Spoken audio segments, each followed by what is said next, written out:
as Karen said, excuse me, I am part of the Crystal Coast Quilters Guild. Next year will be the 40th anniversary of the Guild. And in past years, we've done big quilt shows. We did exhibits at the libraries, just on a number of, certain month every year. And so coming out of the pandemic, I was in contact with the new library director to say, are y'all gonna let us come back again and hang a quilt for, hang quilts for National Quilting Month?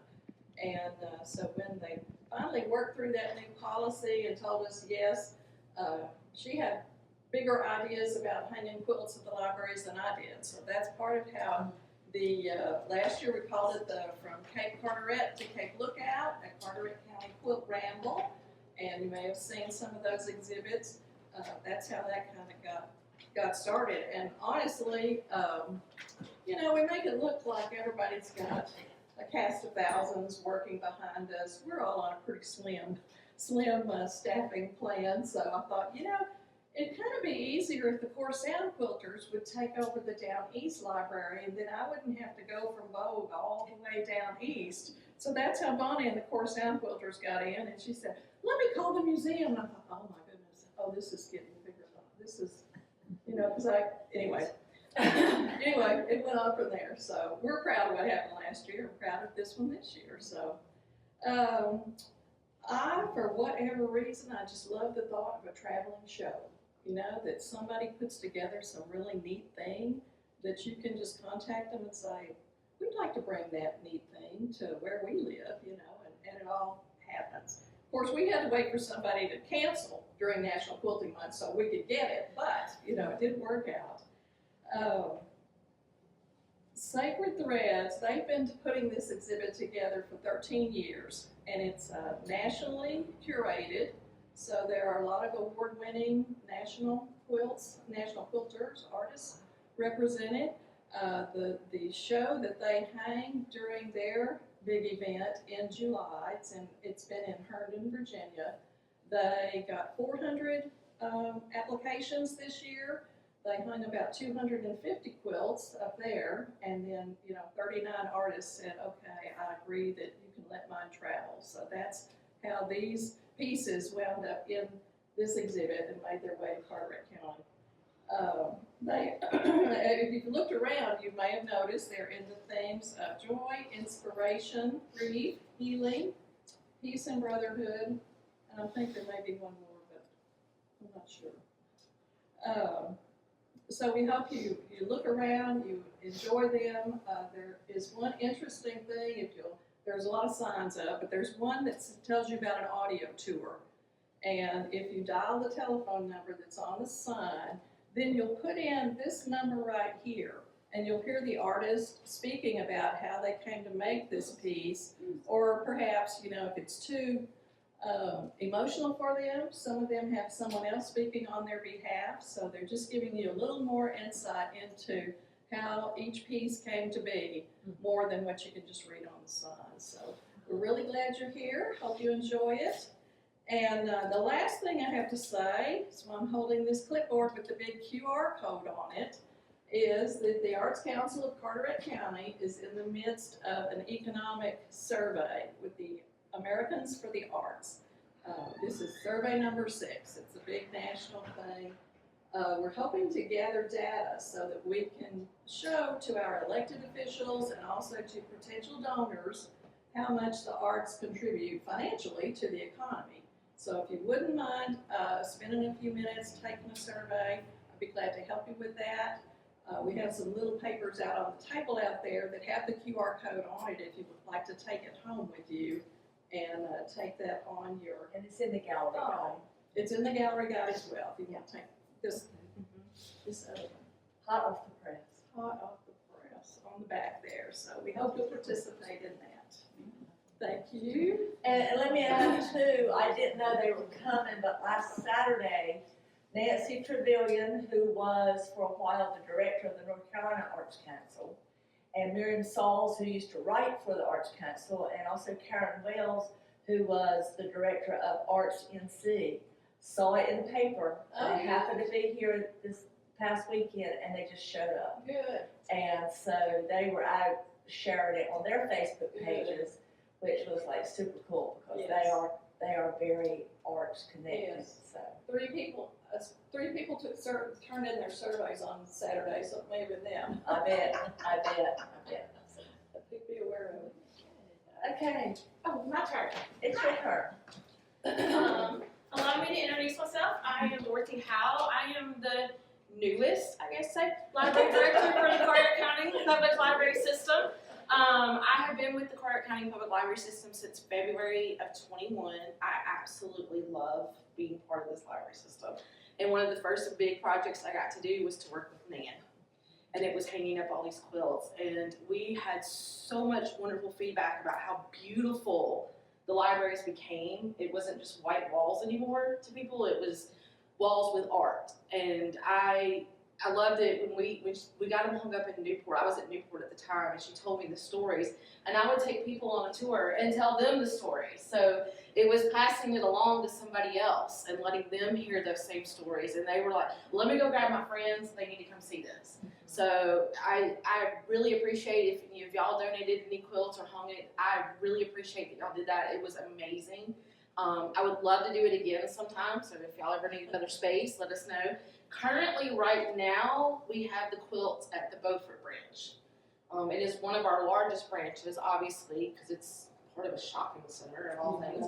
So it's right, it's huge, and we have a lot of space that we can hang them up. And again, every time people walk in, they're like, where is this art from? Where is it? And I keep telling them it's art. I know it's quilts, I say it's art. So they absolutely love coming and looking and seeing them. The kids, we have Tiller School comes every other week to use the branch as a library because they don't have a library at their school. So those kids get exposed to that too. The teachers take them over there and explain, look at what these people made. Can you see how they, so it's an education thing at the same time. So I really appreciate that from our world. Other things that we've done, Nan gave us like books that we can purchase for our library system. So we've expanded our quilting books that are there. In one of the coolest things that Nan gave us, I don't, was it just Nan personally, but it was because me and her worked together, was a sewing machine. We actually allow patrons to check it out so they can go home and create their own stuff and bring it back to us. So it's a great item to have, and cross my fingers and toes and all the prayers in the world that I get this grant that I applied for. We're gonna get another sewing machine and an embroidery machine and a serger machine. And I'm hoping once I get all that, I can connect back with the Quilters Guild and start classes and teaching other people how to quilt. So passing this tradition on, not from the older generation to the younger generation. I have kids, I have 2 girls. My oldest daughter absolutely loves everything there is about sewing and crocheting and knitting. So I can teach her sewing, I can teach her crocheting, knitting not so much. That's not my favorite. I volunteer you. I am not a knitter. It's never been my forte. I can crochet anything, I can sew anything, but knitting, no. 2 hands, it just went out my brain. So, but she loves all of it. And so, but she is that part of, she's 15 years old. And that's something that we need to pass on to her age group. And she's got friends who are willing to learn. I think it would be great to bring them together and create a quilt and make it a thing within the library. So then years from now, when we do our quilt expedition, whatever that word is right now, from March, it'll be look at what these kids created throughout the years. So like a yearbook per se of them creating things and learning to sew and learning to do all this. So that's just my vision on what I would like to happen in the library system. So we'll see if it all comes true. So, but if y'all want to chat about libraries or have any questions for me, you're more than welcome to ask. Okay, Pam Morris. This is the midnight curator. Always, we're on the midnight. So, I'm Pam Morris. I am the collections manager at the Corsound Museum and am in the process of installing this year's 2023 quilt exhibition. Last year we were a part, well, I think I should say something about our quilts. So, the quilts that we're installing are almost entirely made down east. a lot of them are 100+ years old, these quilts. And we have probably, I know we have over 100 quilts that belong to us. We also, on the second floor of the museum, have a community area where each one of these little communities, Town East 13 plus the Promised Land here in Morehead City, Salter Path, Cape Lookout, and Portsmouth all have spots. So throughout these community displays, since we've had them since 2003, we've always had old quilts on display. They were not created per se to be art. They were created to be tools, much like our waterfowl traditions were not created to be art, but as tools. So these tools, these quilts, these old quilts were part of the fabric, if you will, of Down East families, and kept them warm at night or cool in the summertime. If they were sleeping on the porch or whatever, they could take them, lay them down, sleep on them.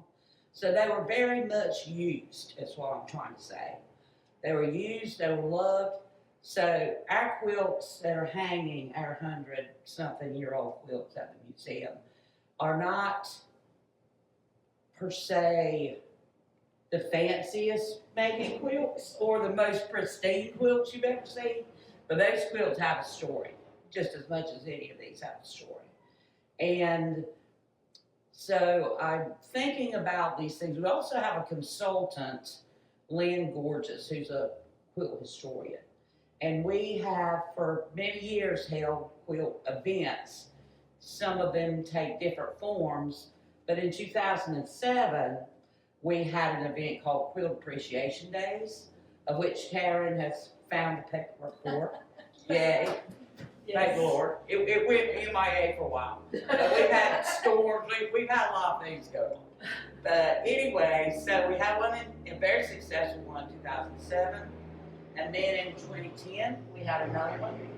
And so we had Pamper, Corey, and Lynn come in. They evaluated, they wrote up information about these quilts. So we have had a long tradition of quilts done. And not just our collection, but people brought in quilts. Right, people brought in That quilts. was the best. That was that was the majority of quilts documented, or still out in the community somewhere. And the stories that were involved in these quilts were so super interesting. One of these quilts was known or referred to as a coffin quilt. And the reason being, it was supposed to have been buried with some guy in Stacy, but they didn't bury the quilt, but they still call it a coffin quilt. I don't know. Maybe when they had the guy laid out, they had the quilt in there and they took it away before they buried it. I don't know. But I thought that was I would never have thought of such Kind of like your mama's jewelry. You know? yeah, something like that, yeah. Leave it to the last minute and then snatch it off there. Anyway, but we do have some cool quilts. And also, there is something else that's unique to these Down East quilts, and it is a quilting pattern. And I had to ask Lynn what I told her was an extremely dumb question, because I'm not a quilter, but I was like, I know about these quilt patterns and all the, the ins and the outs of that, but I've got to firm in my mind what is the quilt pattern. If you turn them over, there might be a whole different pattern of the way they actually quilted the quilt. Yeah. She said, well, those are the quilting patterns. I said, and Karen said, like a verb. I said, okay, I got that. But it could be a noun as well. So, or an adjective. Or an adjective. So we have down east something that Pepper Corey has dubbed as the Corsound Cross. So I actually, going through this old Quilt Appreciation Day material, found a sketch she had made of the pattern. So I would know, apparently it didn't stick, but supposedly I know later on maybe what this thing looked like. So I pondered this cross situation, and I couldn't really figure out what it was supposed to be. But then I found a picture of it, and Lynn, of course, had gently tried to instruct me as what it was, but on display, we do have 2 quilts that have that are quilted with that Corsound cross. So that's something unique to us. And I've learned a lot about different patterns, especially talking with Lynn, that are super interesting. Like there was one called Road to London. And I was like, why? And she was like, because apparently there's like all these roundabouts in London, and it has like these arrows in it, you can go this way and turn away. And I was like, you know, that is super interesting. And then she found another interesting one. At first, Lynn wasn't sure what it was called. She was like, I know I've seen it before, and I think I have one, I'm not positive. So she went home and pondered on it, and it is a pattern called pine burr. I was like, pine burr, what is that all about? But it does look like a pine cone, so I mean, you know, there you go. And another super interesting thing I learned about this stuff was some of the quilts, and there's a fellow, his family originates from Tusk. Now, how many of you know where Tusk is? Don't tell me. Don't tell anybody. Don't tell anybody. Okay, so Tusk is basically, and it is on a map, oddly enough, very oddly, but in between Smyrna and Marshallburg, you go past my house, past Smyrna School, past my house, and there's a curve, and then there's an intersection. That's You where gotta walk Deb's the side. family's from. Deb's family downstairs is from That's Tusk. where she's gonna be buried if you need to go. It is, yeah, there's a cemetery there, and that intersection in the sort of immediate area around there, that is Tusk. So apparently they have a lot of quilters on Tusk, and they were all kin to this guy, William Davis. So William comes to Karen and says, I've got all these quilts, I'm getting older, I've got to do something with them, would you take them? And Karen says, well, okay, yeah, that sounds great, but, you know, we're going to have to buy certain things for them to show them with, so we got some racks that we're using, That he helped pay for. to show our quilts, starting with last year. But when Lynn came in, she pointed out that a lot of the fabrics made are these plaids that were made in North Carolina, only North Carolina, during a certain very specific time period. So we have a bunch of those Moore quilts that have beautiful plaids, like browns and blues and reds, that are incorporated in these Tusk quilts. And there's also some of that is incorporated in these Davis quilts. Now, we had a bunch of quilts from Davis brought in totes to the museum about 2012. And I knew the family, and which I'm from Davis myself, and the ladies, her husband had died. She, I believe, is from Marshallburg originally. But their house got flooded in Isabel a long time ago. Well, they did move back. She did move back in it. They cleaned it up. She moved back in it. And then Irene came, did the same thing again. She was like, no, I can't do this again. She moved in with her son. And so Kathy and her mama Suzanne were cleaning out this house. So they brought just giant totes full of quilt tops and quilts. So they had more or less languished in collection storage, as things do, because I can be pretty overwhelmed at times. And so we were photographing our collection last year with this friend of mine, Gordon. Took all year long to do it. We photographed everything that we could find that wasn't nailed down. We photographed it. If it was nailed down, we still photographed it. And so I got out all these quilts and quilt tops, and they were amazing. They had been probably in that attic at least 60 or 70 years, just in a box, folded up. And Lynn, when I sent her the pictures of all the stuff, and she got back up with us, and she's like, the most interesting things I have seen are these quilt tops. They're wonderful. And I said, well, okay, I buy that. But then when you look at them, they really are just gorgeous. Now, they have a lot of them have a lot of damage on them, but if I live to be 60 or 70, well, I'm 60 now. If I live to be 100, I'm gonna have some damage. I got some damage right now. So, but they Through were, some storms too, right? I've been through many a one. So I asked poor Bonnie, bless her heart, if she would iron. I selected 6 of these tops, and she would iron them for us. She That would be agrees. our days. Iron, that'd be arm. Arm. She ironed them for us. And so, anyways, I'm getting ready to pick them up and go put the sleeves on them. I've used every sleeve at the museum and every sleeve here. So we're probably hanging 21 quilts right now. Full-size quilts. I've got a quilt maze thing. That was my thing to go there. So that the viewer has to walk into this exhibition and look and look. Hopefully it'll get them to stop and look. Because we've got some really outstanding examples. We've got some feed sack quilts that are the actual feed sack with the print and everything on. And so next week we're having a feed sack talk with Lynn that I was telling you about, the quilt historian. Super interesting. I mean, I'll never live long enough to know what she does about quilts. But the way she explained things made so much sense to me. And Bonnie's husband, Chris, his grandfather. Now, Hi. don't steal all of our thunder for Oh. next week. Oh no! I mean, I'm just saying, giving you a little preview as to why you should come back and hear this, Definitely. because it's going to be a great talk.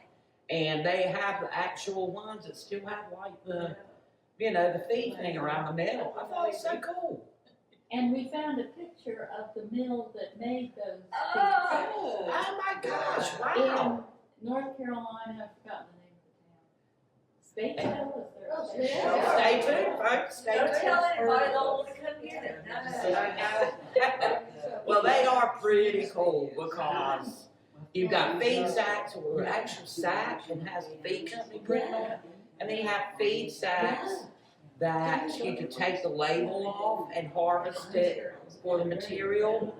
And we almost, I would say, there's a very high percentage of our quilts that we have hanging that have feed sack material in them.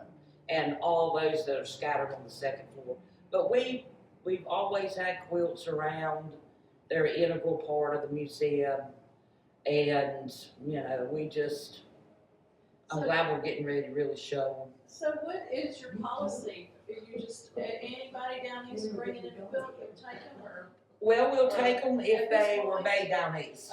Yes, our scope of collection, if you will, is it has to be in the down east area or the greater region, but really it's on a case by case thing. And we get the infamous drive-by donations.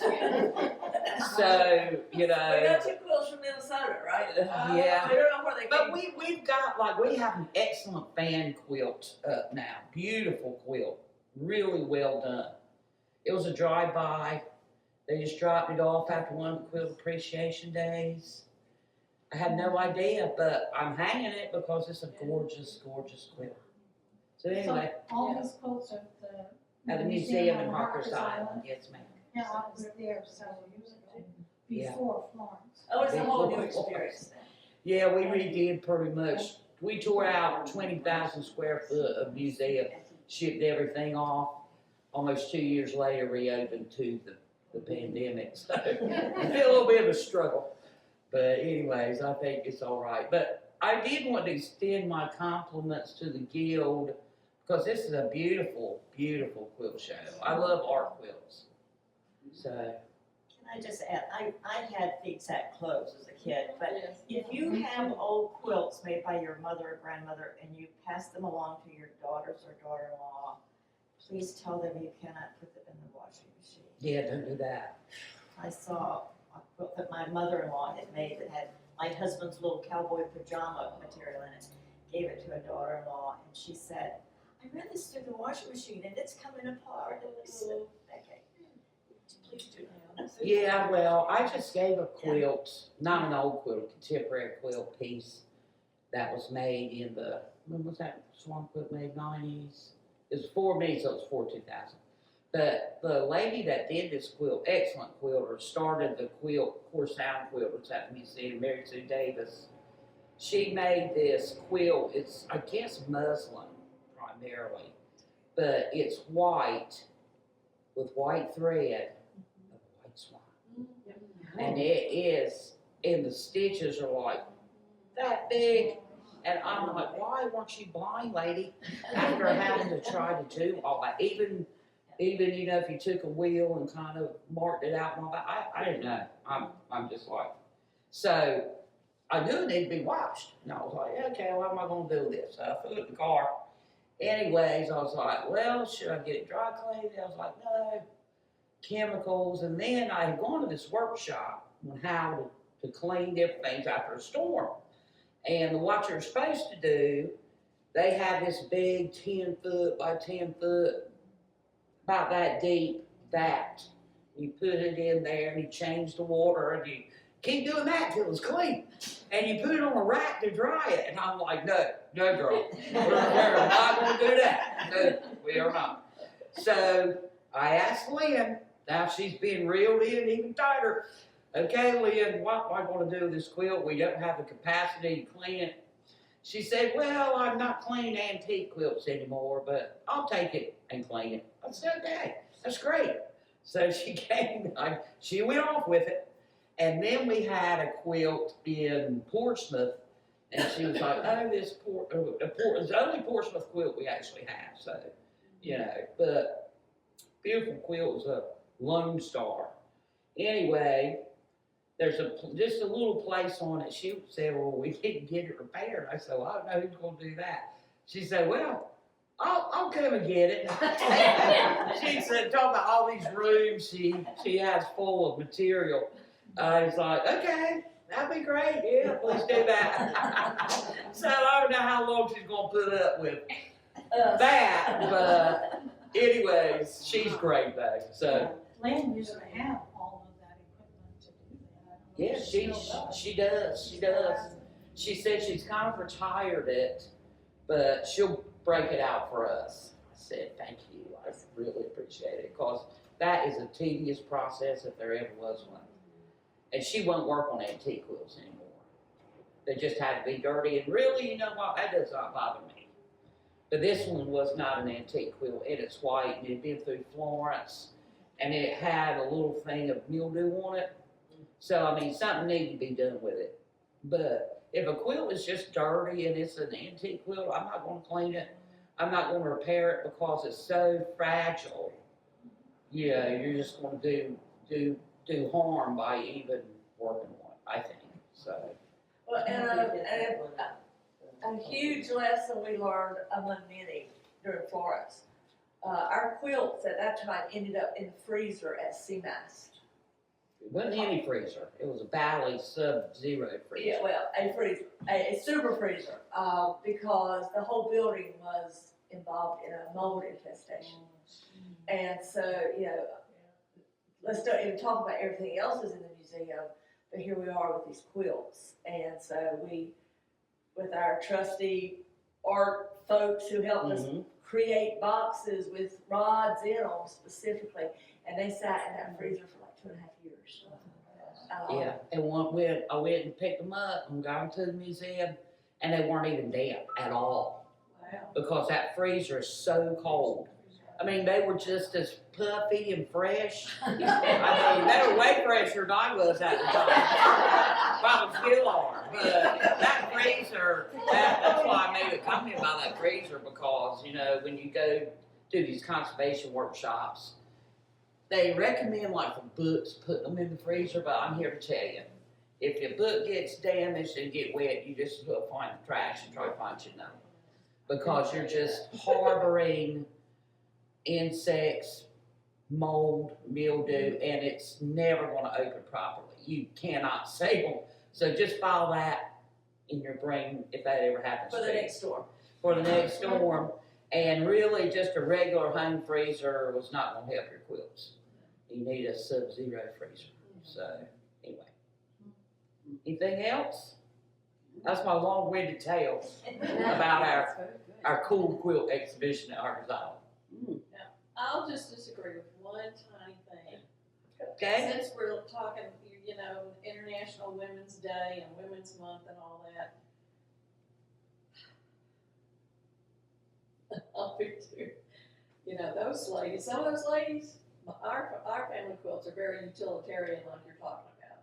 They have zero artistic outlets. So even if you were taking a scrap from her shirt and scrap from his pants, the way those things were put together and some of the colorings and things. Well, that's why I was comparing That's them art. to our waterfowl art, our Yes, decoys. Yes, yes. Because they were nothing more than a tool, but yet quite beautiful and very artistic as well, which has proven to be true with those just as much as it has been proven to be true with quilts.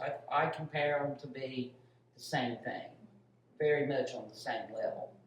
But the quilts at the museum are just gorgeous. Well, and even though they're tools, like you said, they're tools, there's still stories behind them. True. Oh, yeah. It's the people who made them, if they were there, they can say, well, that was my husband's shirt. Yes. I remember when you used to go out and do this. Yes. That was little Timmy's shirt. And let me tell you what he did to get so that I had to cut it up because he got a big hole. Like, you know, I mean, it brings back memories. So Oh, they're memory quills. They're being really used, but those bring back memories when people go and ask. You know, Yeah. you go and ask your grandparents, what does that mean? Well, see, some of our quilts are 110 years old, Right. so we can't get any first Right, person right, out much of it. But the stories are still there. And when They're we still did valid. QAD day, we did little short interviews. Yeah. Yeah, That was also fun, okay? Nice. Because when you take everything you own and you pack it away, 1,600 boxes, sometimes, and that ended up, I'll go ahead and confess, at my house, so that I wouldn't lose it. So it was bare, because my house is still full. well, I think, yeah, if I was a Joni deal too, Yeah, so. I mean, because we were in such a scramble, Yeah. but, you know, a lot of important lessons Well, learned. there's such good information in those. But like I say, most of the quilts they examined were brought in by the community. That just tells you the volume of quilts there are out there. And we'll take quilts, like I say, we greatly prefer that they be from a down east community because that's our scope, but, you know, it's Or a something so family, or a known. family connected to Right. down east, or we gotta weave the story back. Right, yeah. Yeah. And, you know, it's like those Davis quilts I was speaking about earlier. You know, they were gonna go to the dump if we didn't take them. And I was like, we'll take them. That's not a problem. But they would have fit us in. You didn't have to finagle anything to take those.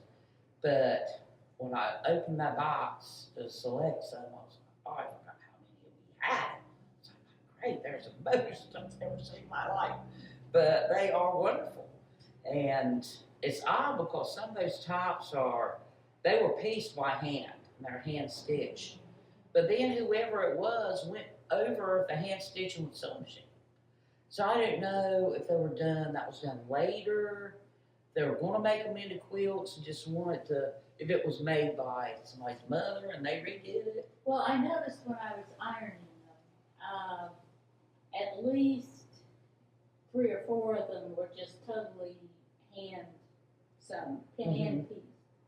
And then I came across a couple that were, as you say, it looked like some of the seams looked like they were basted first, and then sewn on a sewing machine. But some of them looked like they had been hand pieced, and then, because the stitches were small. Yeah. And then sewn on the sewing machine. I figured she got a sewing machine while she was making that quilt. Yeah. That's kind of where I was going with it. Either that or her daughter, because there was a daughter too. She must have been fairly good.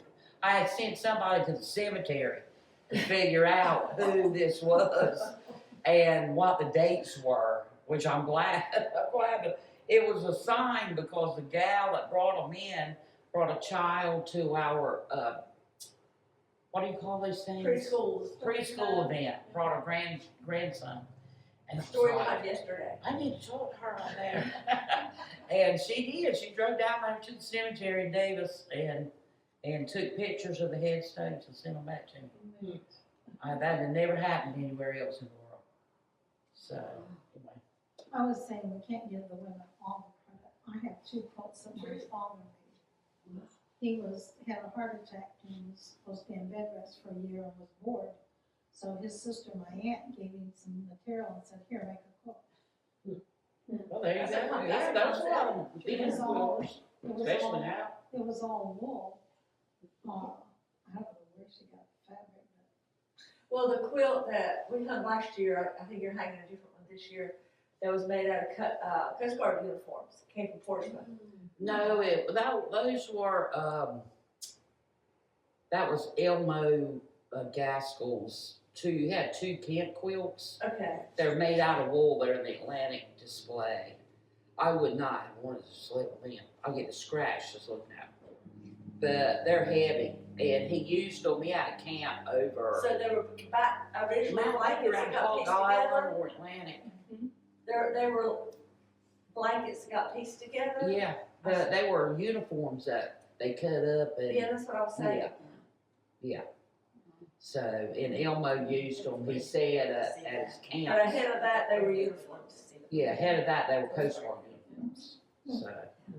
And I did a little interview when he brought them in originally and took a picture of them with them for the Quilt Appreciation Days, one of those. We have a little recorder anyway. And that's the story he told about them. So, and that's good stuff right there, really cool stuff, so. My dad made a quilt too, so I understand. My dad works for a hospital and he was a boiler operator, so that's the person who runs the hospital underneath. Mhm. And he got switched from this big, huge hospital to a smaller women's hospital. And they had quilts hanging up. This is where the embroidery machine comes in. He bought my mom an embroidery machine. My mom's like, this is computerized. I don't want this thing. My dad, being the computer nerd, said, oh no, we're going to figure this out. And so he downloaded pictures of the different parts of the boiler systems, of all these, I mean, they're all engineering pictures. He downloaded them and embroidered them and gave them to my mom and said, make a quilt. She said, fine. She made the top and they figured out how to sew it up, and to this day it hangs up in that hospital. Where she made it with my mom, because that's the story of how that hospital was built from the ground up, because he was there the day they broke ground. I mean, he'd been there from the beginning, so that's his story. Architectural drawings Right. and things of like boat building plans Right. are very beautiful. Yeah. They're very clean. I mean, I do love them. Yeah. We in fact have had many a sweatshirt, t-shirt done of a similar drawing of our boat, the Jean Dale, Yeah. and that is very architectural in nature. The drawing is and beautiful, very lovely.